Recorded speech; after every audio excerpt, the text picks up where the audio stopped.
রাজ্য সরকার স্বতঃস্ফূর্তভাবেই আইন শৃঙ্খলা রক্ষার ব্যাপারে পুলিশি সাহায্য দিতে পারে বিনা খরচে। এটাই সংবিধানের 21 নম্বর ধারায় পরিষ্কার বলা হয়েছে যে প্রতিটি মানুষের জীবন জীবিকা রক্ষার দায়িত্ব সরকারের।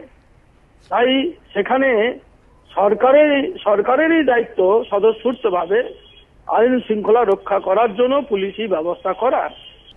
হলদিয়া ডক কমপ্লেক্সের বাইরে তৃণমূল কংগ্রেস বিভিন্ন জায়গায় পিকেটিং করার জন্য শিবির তৈরি করেছে এবং বন্দরের কর্মচারীরা যে গাড়িতে যাতায়াত করে সেই গাড়িগুলিতে তদন্ত করা হচ্ছে যে এবিজি শ্রমিক কারা, মানে এবিজি শ্রমিকরা যাতে ওই 2 নম্বর 8 নম্বর বাড়তে যেতে না পারেন তল্লাশি হচ্ছে।